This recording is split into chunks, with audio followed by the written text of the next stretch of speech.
Livro Glórias de Maria, Santo Afonso Maria de Ligório. Parte 2.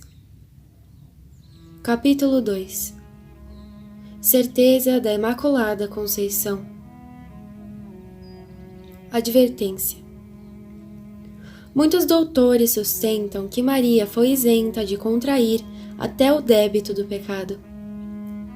Assim falam Galatino, o cardeal Cusano de Ponte, Salazar, Catarino, Viva, Novarino, De Lugo e outros. Essa opinião é muito bem fundada. Apoiando-se na sentença de São Paulo, todos pecaram em Adão. Gonetti, Habert e outros sustentam com fundamento que na vontade de Adão, como chefe do gênero humano, foram incluídas as vontades de todos os homens. Se isso é provavelmente verdade, também o é que Maria não tenha contraído o débito do pecado original. Pois tendo a Deus com sua graça singularmente distinguido do comum dos homens, devemos crer piamente que a vontade de Maria não foi incluída na de Adão. Essa opinião é provável apenas, mas eu adoto como sendo mais gloriosa para minha Senhora. Tenho por certa, entretanto, a sentença de que Maria não contraiu o pecado de Adão. Igualmente por tal, e quase por dogma de fé, tem-na o cardeal Everardo, do Valho, Reinaldo e Losada, Viva e outros muitos.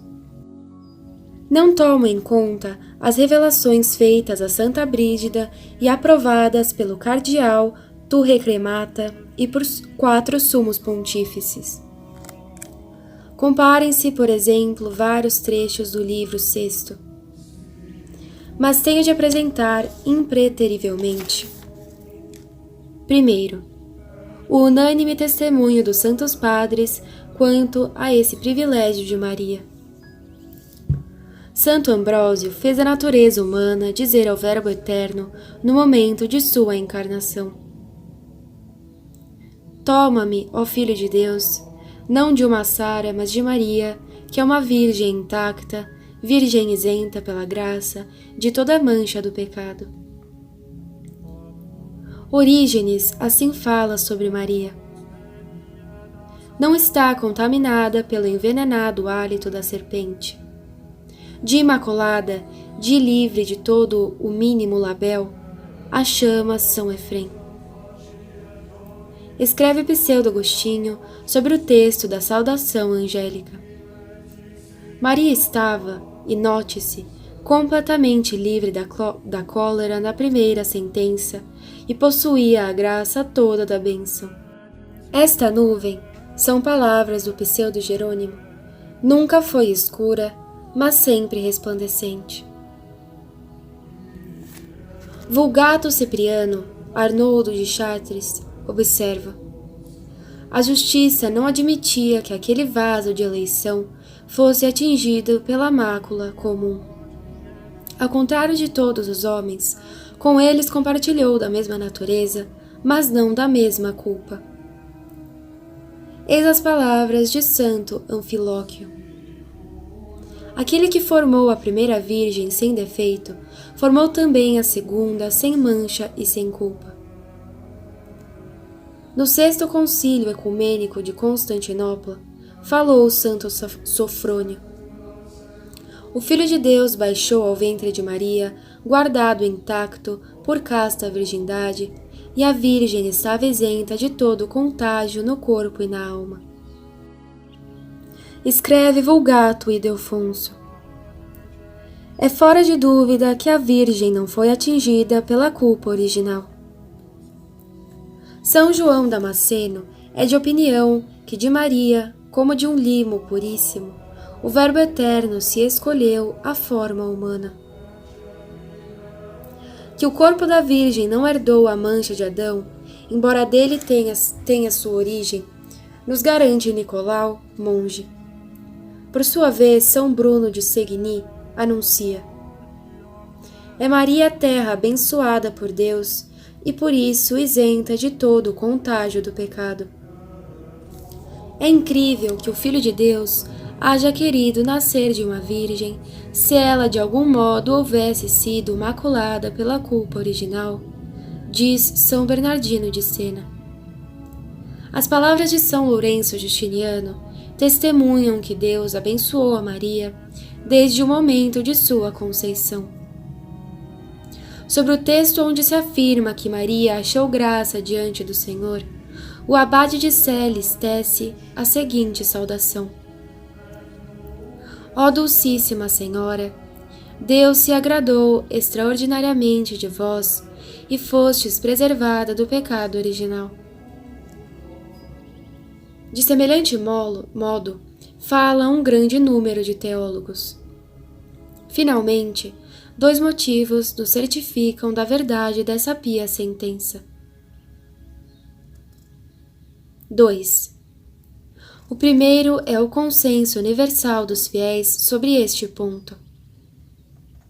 Atesta o padre Egídio da apresentação que todas as ordens religiosas são partidárias da nossa doutrina. Na Ordem de São Domingos, diz um autor moderno, embora 92 escritores defendam a opinião contrária, 136 defendem a nossa. O sentimento comum dos católicos é favorável a essa doutrina. Sobretudo, deve convencer-nos a bula Sollicitudo Omnium Ecclesiarum, de 1661, escrita por Alexandre VII. Nela se diz: a devoção à Virgem Imaculada cresceu e espalhou-se, e depois que as escolas apoiaram essa pia doutrina, a partilham agora quase todos os católicos. Realmente, as academias de Sorbona, de Alcalá, de Salamanca, de Coimbra, de Colônia, de Mogúncia, de Nápoles e muitas outras a defendem com ardor. Nelas, o bacharelado laureado compromete-se sob juramento a defender a Imaculada Conceição. Fato, este argumento do consenso comum dos fiéis, empregado pelo Dr. Petávio, não nos pode deixar de convencer, anota o sábio bispo Torni. Em verdade, este mesmo consenso dos fiéis já nos certifica da santificação de Maria no seio materno e da sua assunção no céu em corpo e alma. Mas por que não nos certificaria ele igualmente de sua Imaculada Conceição? O outro motivo, mais forte que o primeiro, para nos convencer do glorioso privilégio da Imaculada é 3. A introdução da festa de Nossa Senhora da Conceição pela Igreja Universal. Neste particular, vejo com efeito que a Igreja celebra o primeiro instante da criação e da união da alma de Maria com o seu corpo. Conclui-se isto na citada bula de Alexandre VII. Aí ele declara que a Igreja celebra a Conceição de Maria no sentido que lhe dá a pia sentença, segundo a qual foi ela concebida sem a culpa original. De outro lado, sei que a Igreja não pode festejar o que não é santo, conforme a decisão de São Leão, Papa, de Eusébio e de muitos outros teólogos, como Pseudo Agostinho, São Bernardo e São Tomás. Este último serve-se justamente desse argumento em prova da santificação de Maria antes de seu nascimento.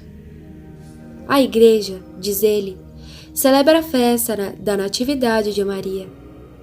Ora, festejando ela tão somente o que é santo, diga-se que Maria já foi, por conseguinte, santificada no seio materno. No pensamento do Santo Doutor, é certa a santificação da Virgem por lhe celebrar a Igreja essa data. Por que então não podemos ter por certo que Maria foi preservada do pecado original desde o primeiro instante de sua conceição, já que é notório que, neste mesmo sentido, a mesma Igreja estabeleceu uma festa própria? Tem o Senhor se dignado confirmar esse grande privilégio de Maria, dispensando cada dia no reino de Nápoles inumeráveis e prodigiosas graças por meio das estampas da Imaculada Conceição. Eu poderia referir muitos para os quais os padres da nossa congregação deram ensejo. Exemplo: numa das casas de nossa congregação no reino de Nápoles, aconteceu ir uma vez certa mulher dizer a um dos nossos padres que seu marido não se confessava havia muitos anos. A pobre não sabia mais que meios empregar para levá-lo ao cumprimento de seus deveres religiosos, pois esse a maltratava quando lhe falava em confissão. Aconselhou o padre que desse ao marido uma estampa da Maria Imaculada.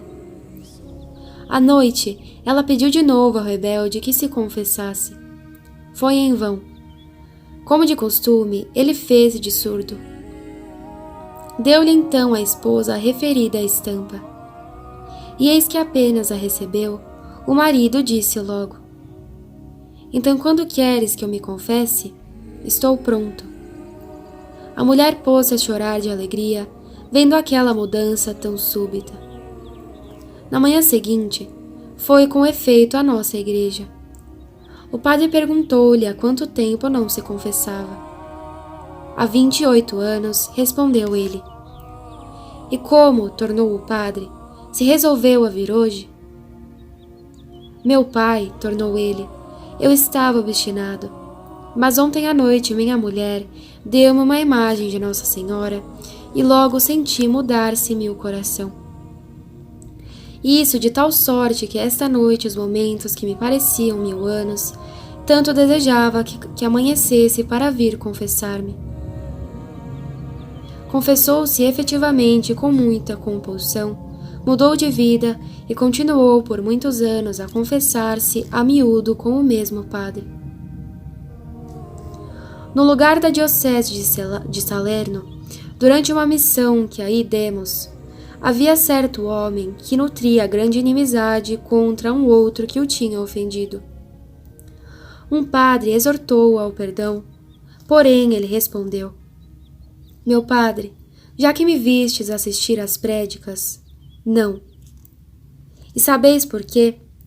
É que já me vejo condenado, mas não me importa, quero vingar-me. O padre empregou todos os meios para dissuadi-lo, porém, vendo que eram baldadas suas palavras, tomai, disse-lhe, essa estampa da Senhora da Conceição. A princípio, o homem respondeu: e para que serve ela? Mas assim que a tomou, como se nunca tivesse negado a perdoar, disse ao missionário: Padre, não quereis mais alguma coisa além do perdão? Estou pronto a concedê-lo. Com efeito, marcaram a reconciliação para a manhã seguinte. No outro dia, entretanto, o homem mudou de opinião e já nada mais queria fazer. Ofereceu-lhe o padre outra imagem que ele recusou no começo, mas afinal, à força das instâncias, recebeu. E, ó maravilha, apenas segurou essa segunda imagem, disse imediatamente: ora, vamos, acabemos com esta briga. Onde está o meu inimigo? Perdoou logo com efeito, confessando-se em seguida. Oração. Ó minha Senhora, minha Imaculada, alegro-me convosco por ver-vos enriquecida com tanta pureza. Agradeço e proponho agradecer sempre a nosso comum Criador, por ter-vos ele preservado de toda a mancha de culpa. Disso tenho a plena convicção, e para defender este vosso tão grande e singular privilégio da Imaculada Conceição, juro dar até a minha vida. Estou pronto a fazê-lo se preciso for. Desejaria que o mundo universo vos reconhecesse e confessasse como aquela formosura aurora, sempre adornada da divina luz. Como aquela arca eleita de salvação, livre do comum naufrágio do pecado. Como aquela perfeita e imaculada pomba, qual vos declarou vosso divino esposo. como aquele jardim fechado que foi as delícias de Deus, como aquela fonte selada na qual o inimigo jamais pôde entrar para turvá-la, como aquele cândido lírio finalmente que brotando entre os espinhos dos filhos de Adão, enquanto todos nascem manchados da culpa e inimigos de Deus, vós nascestes pura e imaculada, amiga de vosso Criador. Consenti, pois, que ainda vos louve como vos louvou vosso próprio Deus. Toda sois formosa, e em vós não há mancha. Ó pomba puríssima, toda cândida, toda bela, sempre amiga de Deus. Dulcíssima, amabilíssima, imaculada Maria, vós que sois tão bela aos olhos do Senhor, não recuseis olhar com vossos piedosíssimos olhos as chagas tão asquerosas de minha alma. Olhai-me, compadecei-vos de mim e curai-me. Ó belo ímã dos corações, atraí para vós também este meu miserável coração. Tende piedade de mim, que não só nasci em pecado, mas ainda depois do batismo, manchei minha alma com novas culpas. Ó Senhora, que desde o primeiro instante de vossa vida aparecestes bela e pura aos olhos de Deus. Vos poderá negar o Deus que vos escolheu para sua filha, sua mãe e sua esposa, e por essa razão vos preservou de toda mancha? Virgem Imaculada, a vós compete salvar-me, dir-vos-ei com São Felipe Neri. Fazei que me lembre de vós, e não vos esqueçais de mim. Parece tardar 1000 anos o momento de ir contemplar vossa beleza no paraíso, para melhor louvar-vos e amar-vos, minha mãe, minha rainha, minha amada, belíssima, dulcíssima, puríssima, imaculada Maria.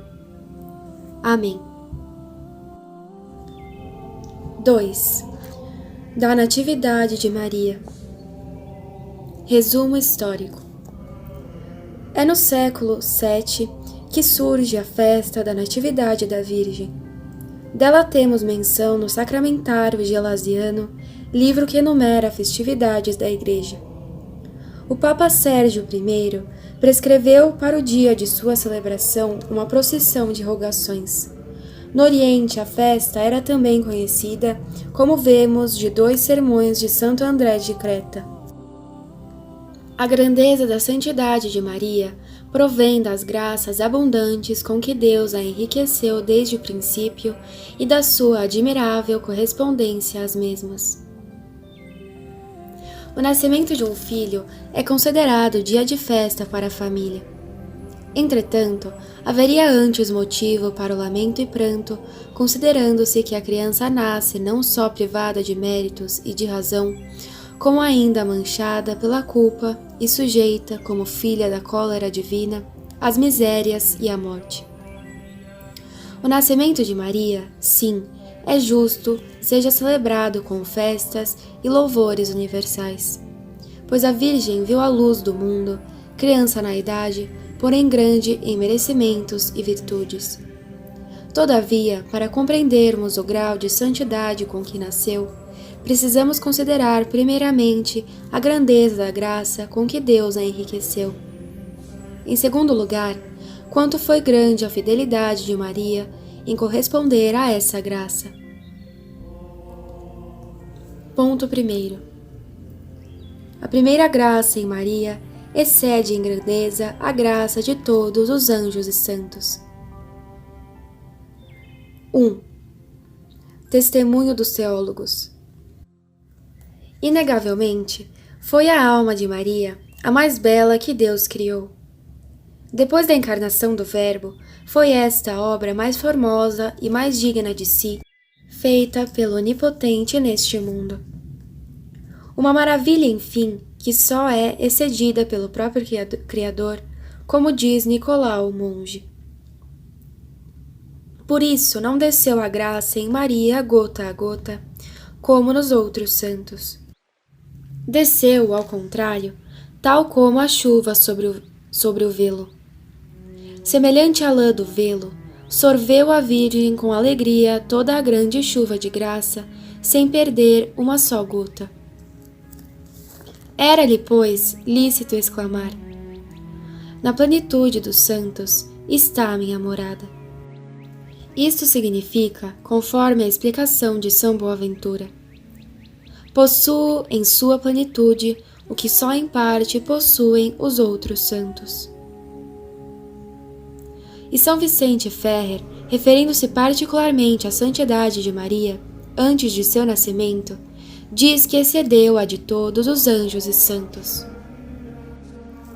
A graça que adornou a Santíssima Virgem sobrepujou não só a de cada um em particular, mas a de todos os santos reunidos, como prova o doutíssimo Padre Francisco Pepe, jesuíta, em sua bela obra das grandezas de Jesus e de Maria. Nela afirma que essa tão gloriosa opinião para Nossa Rainha é hoje em dia comum e certa entre os teólogos modernos, como Cartagena, Soares, Spinelli, Recupito, Guerra e outros. Todos examinaram a questão ex professo, coisa que não haviam feito os doutores antigos. Conta Pepe que a Mãe de Deus agradeceu a Soares, por meio do padre Gutierrez, o haver defendido com tanto valor essa probabilíssima sentença. Em seu Devoto de Maria, atesta Segneri que essa posição é sustentada pela comum opinião da escola de Salamanca. Ora, se esta é comum e certa, muito provável é também esta outra sentença. Maria, desde o primeiro instante de sua conceição imaculada, recebeu uma graça superior à de todos os anjos e santos juntos. Soares defende-a com energia, sendo nisso acompanhado por Spinelli, Recupito e Colombiere. 2. Há ainda duas grandes e convenientes razões a favor desta sentença, além da autoridade dos teólogos acima citados. Primeira razão: a eleição de Maria para a mãe do Divino Verbo. Escreve Dionísio Cartusiano: por causa dessa predestinação, foi Maria elevada a uma ordem superior à de todas as criaturas. Pois, segundo Soares, de certo modo a dignidade de Mãe de Deus pertence à ordem de união hipostática, isto é, a união do Verbo Divino com a natureza humana. Com razão por isso, desde o princípio de sua vida, lhe foram conferidos dons de ordem superior, os quais, incomparavelmente, excedem a quantos foram concedidos às demais criaturas. Com efeito, não se pode pôr em dúvida que, simultaneamente com o decreto divino da encarnação, ao Verbo de Deus foi também destinada a mãe, da qual deveria tomar o ser humano. E essa foi Maria. Ora, São Tomás ensina que a cada um dá o Senhor graça proporcionada à dignidade a que o destina. Já antes dele dissera São Paulo, o qual também nos fez aptos ministros do Novo Testamento. Diz ele com isso que os apóstolos receberam de Deus dons proporcionados aos grandes ofícios para que foram escolhidos. Sobre isso, assim a externa São Bernardino de Sena: quando alguém é eleito por Deus para um cargo, recebe não só as disposições necessárias, mas ainda os dons precisos para exercê-lo dignamente. Ora, em vista da escolha de Maria para a Mãe de Deus, convinha certamente que o Senhor, desde o primeiro instante, a adornasse com uma graça imensa, superior em grau à de todos os outros homens e anjos. Pois tal graça tinha de corresponder à imensa e altíssima dignidade a qual o Senhor a elevara.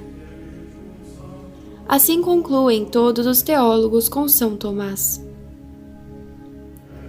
A Santíssima Virgem, diz este, foi escolhida para ser Mãe de Deus, e para tanto o Altíssimo capacitou-a certamente com sua graça. Antes de ser mãe, foi Maria, por conseguinte, adornada de uma santidade tão perfeita, que a pôs à altura desta grande dignidade.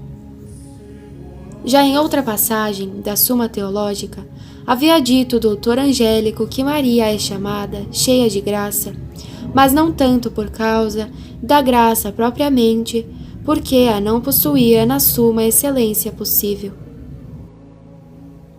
Também em Jesus Cristo, diz o santo, a graça habitual não foi suma, isto é, de tal forma que o poder divino a não tivesse podido fazer em absoluto.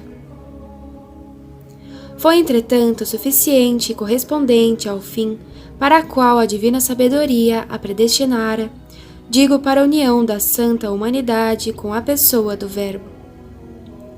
Disso a razão nola dá ao mesmo doutor. Tão grande é o poder divino, que por mais que conceda, sempre lhe resta a dar. Por si só, é a criatura muito limitada em sua natural receptividade, e ao mesmo tempo capaz de ser inteiramente cumulada. Entretanto, é sem limites a sua faculdade de obediência à divina vontade, podendo Deus aumentar-lhe a receptividade e cumulá-la de graças. Mas voltemos ao nosso assunto. Afirma São Tomás que Maria não fosse embora cheia de graça em relação propriamente à graça, é entretanto chamada cheia de graça em relação a si mesma, pois a recebeu imensa, suficiente e correspondente à sua sublime dignidade. Por ela então se tornou capaz de ser mãe de um Deus. Escreve por isso Benedito Fernandes. Na dignidade de mãe de Deus está a medida para se avaliar da graça comunicada a Maria. Com razão, pois, disse Davi, que os fundamentos dessa cidade de Deus deviam ser colocados no cimo dos montes. Isto é, que o princípio da vida de Maria tinha de ser mais alto que a consumação da vida dos santos. O Senhor, continua o régio cantor, tem mais amor às portas de Sião, de Maria, do que às tendas de Jacó, aos santos. E com razão, alega que o Senhor devia fazer-se homem no seio virginal de Maria, e nela nasceu como homem. Foi conveniente, portanto, conceder a esta Virgem, desde o primeiro instante em que a criou, uma graça correspondente à dignidade de Mãe de Deus. O mesmo quis expressar Isaías ao dizer que, nos tempos futuros, se havia de elevar o monte na casa do Senhor, que foi a Santíssima Virgem, sobre o vértice de todos os outros montes, e que todas as nações haviam de correr a ele para receberem as divinas misericórdias. Sobre o que nos dá São Gregório a seguinte explicação. O monte que se eleva sobre os outros montes é Maria, a qual ultrapassa a todos os santos. São João Damasceno vê na Virgem a montanha que Deus quis escolher para a morada. Maria chama-se, por isso, cipreste no monte de Sião, cedro do Líbano, oliveira, mas oliveira especiosa, eleita, mas eleita como o sol. Como este, observa Nicolau, monge, excede com sua luz o esplendor das estrelas e falas empalidecer, assim a Virgem Maria supera com sua santidade e com seus méritos a corte celestial. De São Bernardo ouvimos o mesmo com as belas palavras. Não convinha a Deus outra mãe que não Maria, e a Virgem Maria não convinha outro filho senão Deus. Mais uma razão existe comprobatória de que Maria, no primeiro instante de sua vida, foi mais santa que todos os santos juntos. Segunda razão. Temo-la no sublime ofício de medianeira dos homens, que foi confiado a Maria desde o princípio de sua vida. Já antecipadamente, esse ofício reclamava um cabedal de graças maior que o concedido a todos os homens. Sabem todos que os teólogos e santos padres atribuem geralmente a Maria este título de medianeira por ter ela, com sua poderosa intercessão e mérito de congruência, obtido a salvação de todos, proporcionando ao mundo perdido o grande benefício da redenção. Dissemos mérito de congruência porque só Jesus Cristo é nosso medianeiro por via de justiça e por mérito de condigno. Para tanto, ofereceu os seus merecimentos ao Eterno Pai, que para nossa salvação os aceitou. Maria, ao contrário, é medianeira de graça por via de simples intercessão e de mérito de congruo.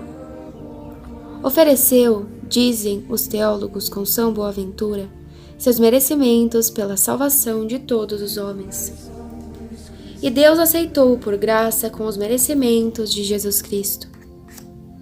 Daí as palavras de Arnoldo de Chartres. Cooperou Maria com Cristo para nossa salvação. E ainda a sentença de Ricardo de São Vítor. Para todos Maria desejou, procurou e obteve a salvação. Assim, pois, todo bem, todo dom de vida eterna recebido de Deus por cada santo lhe foi dispensado por meio de Maria. É o que nos quer dar a entender a Santa Igreja, aplicando-lhe vários textos do Eclesiástico. Em mim há toda a esperança do caminho e da verdade.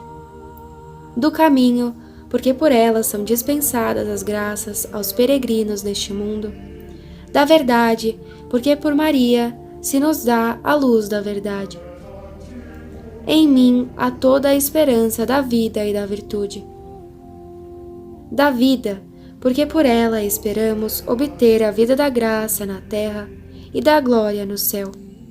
Da virtude, porque por meio dela se adquirem as virtudes, especialmente as teologais, que são as principais virtudes dos santos. Eu sou a mãe do belo amor e do temor, do conhecimento e da santa esperança. E tudo porque Maria, com sua intercessão, impetra os seus servos com os dons do divino amor, do santo temor, da luz celeste, da santa confiança. Do que São Bernardo deduz que é ensinamento da Igreja o ser Maria medianeira universal da nossa salvação. É por isso, assevera o pseudo Jerônimo, que o arcanjo chamou a Virgem cheia de graça. Porque, enquanto que aos outros santos a graça é concedida com limites, sobre Maria foi derramada em sua plenitude. E tal se deu, observa Basílio de Selúcia, para que ela pudesse servir como digna medianeira entre Deus e os homens. Com efeito, pergunta São Lourenço Justiniano, sem essa plenitude da graça divina, como teria a Virgem podido ser a escada do paraíso e advogada do mundo, a verdadeira medianeira entre os homens e Deus? Eis, pois, suficientemente esclarecida a segunda razão que propusemos. Como mãe destinada ao comum Redentor, já recebeu Maria, desde o começo, o ofício de medianeira de todos os homens e, por conseguinte, de todos os santos. Assim sendo, foi necessário que tivesse, também desde o começo, graça maior que a de todos os santos, pelos quais devia interceder. Vou explicar-me com mais clareza. Se por meio de Maria haviam os homens de tornar-se mais caros a Deus, preciso era que ela fosse mais santa e mais querida de Deus do que todos os homens juntos. Porque, assim não sendo, como teria podido interceder por todos eles? Para que o intercessor obtenha do príncipe obséquio para todos os vassalos, é absolutamente mister que lhe seja mais caro do que os seus demais súditos. Maria, conclui Admero, mereceu, pois, ser digna reparadora do mundo decaído, porque foi a mais santa e a mais pura de todas as criaturas. Foi a Virgem, pois, medianeira dos homens. Mas, dirão talvez, como pode ela ser também medianeira dos anjos? Sustentaram muitos teólogos que Jesus Cristo mereceu a graça da perseverança aos anjos também. Tornou-se-lhes assim medianeiro de condigno, o que permite chamar a Maria de medianeira de congruo, desde que com suas preces acelerou a vinda do Redentor. Pelo menos merecendo de congruo tornar-se mãe do Messias, mereceu aos anjos a reparação dos lugares perdidos pelos demônios. Eis como se expressa Ricardo de São Vítor. Anjos e homens foram reparados por Maria. Por ela a ruína dos anjos foi restaurada e a natureza humana reconciliada. E antes dele, escrevera e admiro. Tudo foi restaurado por esta Virgem. Assim a nossa celeste menina, tanto por causa de seu ofício de medianeira do mundo, como em vista de sua vocação para a Mãe do Redentor, recebeu, desde o primeiro instante de sua vida, graça mais abundante que a de todos os santos reunidos. E que admirável espetáculo para o céu e para a terra não seria a alma dessa bem-aventurada menina, encerrada ainda no seio de sua mãe? Era a criatura mais amável aos olhos de Deus, pois que, já acumulada de graças e méritos, podia dizer: quando era pequenina, agradei ao Altíssimo. E ao mesmo tempo, era a criatura mais amante de Deus de quantas que até então haviam existido. Houvera, pois, nascido imediatamente após a sua Imaculada Conceição, e já teria vindo ao mundo mais rica de méritos e mais santa do que toda a corte dos santos. Imaginemos agora, quanto mais santa nasceu a Virgem, vendo a luz do mundo, só depois de 9 meses, os quais passou adquirindo novos conhecimentos no seio materno. Mas prossigamos para a consideração do ponto segundo. Ponto segundo. A grande fidelidade na pronta cooperação com a graça. 1. Maria teve o uso da razão desde o primeiro instante de sua Imaculada Conceição.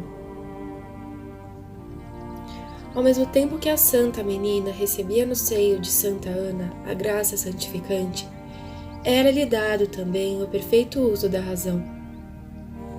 A ele se uniu uma grande luz divina correspondente à graça com que fora enriquecida.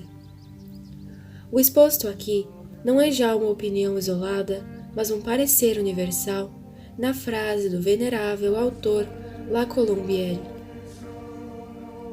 Por conseguinte, bem poderemos crer que desde o primeiro instante da união da sua bela alma ao corpo puríssimo, foi Maria iluminada com todas as luzes da divina sabedoria, para bem conhecer as verdades eternas, a beleza das virtudes e, sobretudo, a infinita bondade de seu Criador e os direitos dele aos afetos do coração e ao seu em particular. Eram disso razões os singulares dons com que ele a adornou e distinguiu entre todas as criaturas. Pois não a preservara da culpa original? Não lhe dera tão imensa graça? Não a destinara para a mãe do Verbo e rainha do universo? 2. Maria esteve livre de toda a inclinação desordenada e de toda a distração.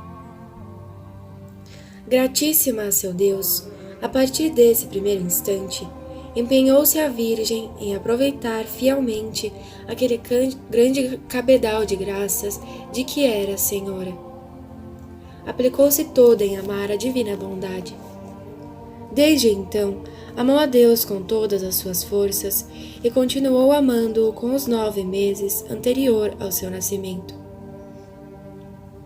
Não cessou, com efeito, um só momento de unir-se a Deus cada vez mais, com ferventes atos de amor. Estava livre não só da culpa original, mas de todo o movimento desordenado, de toda a distração, de toda a rebelião dos sentidos, de tudo enfim que lhe pudesse impedir o adiantamento no divino amor. Todos os seus sentidos estavam igualmente de acordo com seu bendito espírito na tendência para Deus. Por isso, desvencilhada de todo o impedimento, voava-lhe a formosa alma para Deus incessantemente. Amava-o sempre e cada vez mais crescia em seu amor.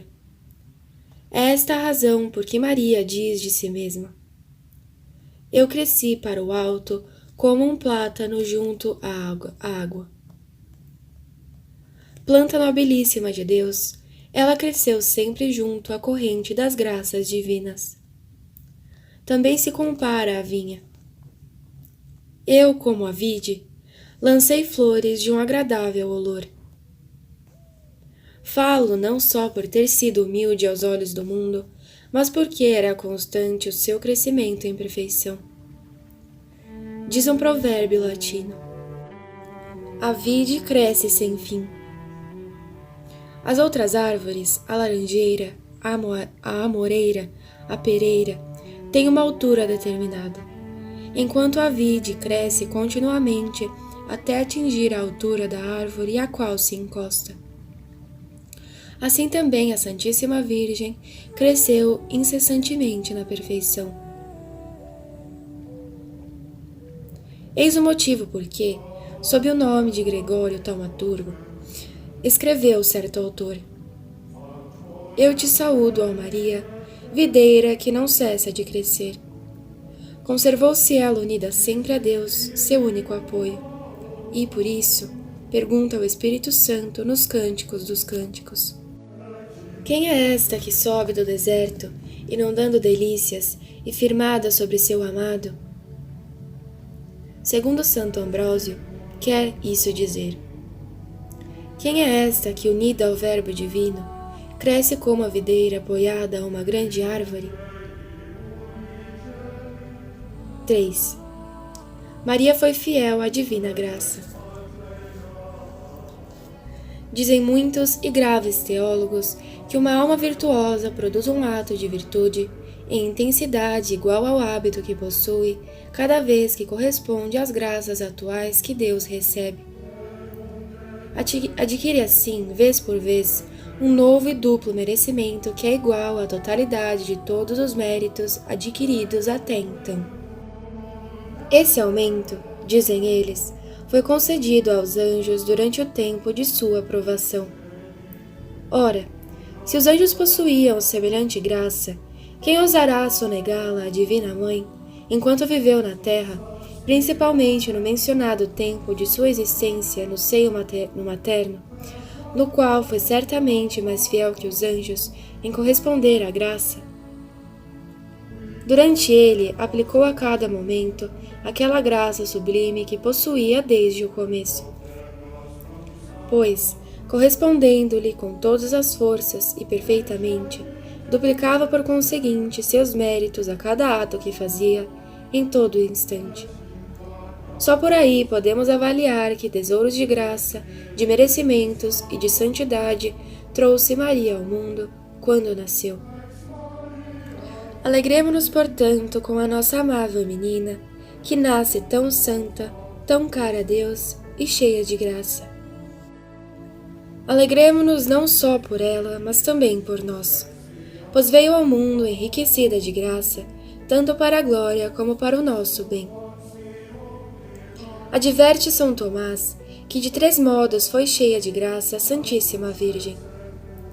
Na alma, porque desde o princípio sua bela alma foi inteiramente de Deus. No corpo, pois que de sua puríssima carne mereceu revestir o Verbo eterno. Finalmente, o foi em nosso comum benefício, para que todos os homens pudessem participar da sua graça. Alguns santos, ajunto ao doutor angélico, possuem tanta graça que não só lhes basta a eles, como é suficiente para salvar a muitos, ainda que não todos os homens. Só a Jesus e a Maria foi dada tão abundante graça que seria suficiente para salvar a todo o gênero humano. Por isso, São João diz de Jesus Cristo: nós todos temos recebido de sua plenitude.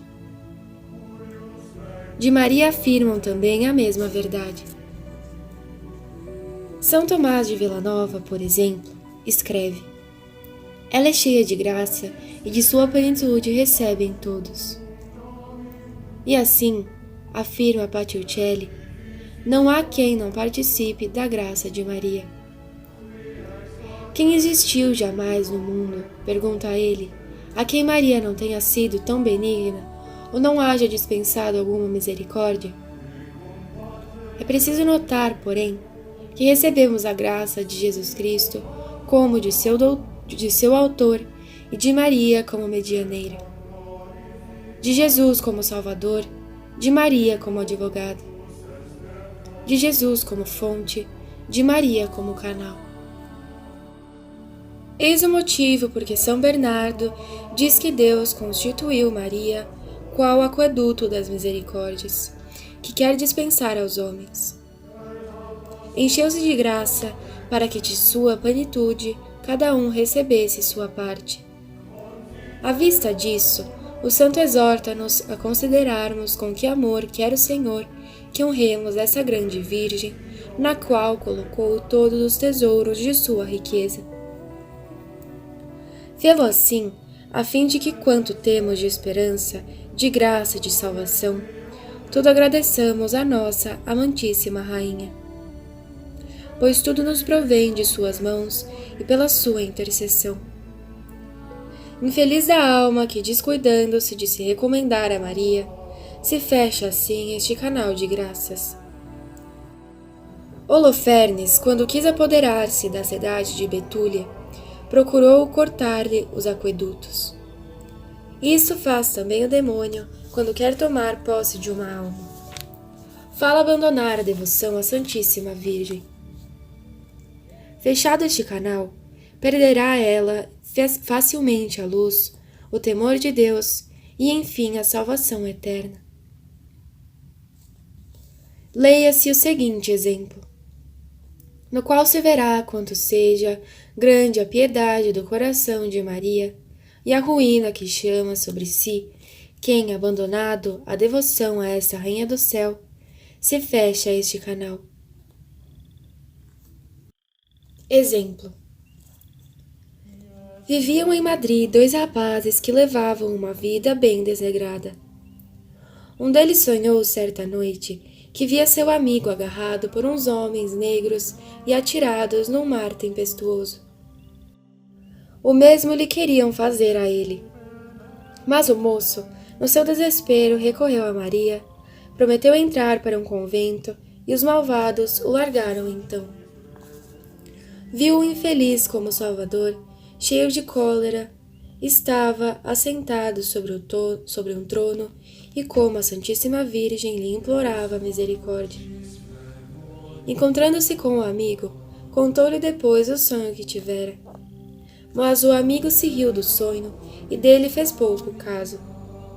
Entretanto, pouco tempo depois, tombava apunhalado por uns assassinos. Vendo o outro como se ia realizando um sonho, foi confessar-se, renovou o propósito de ingressar numa ordem e vendeu por isso seus haveres.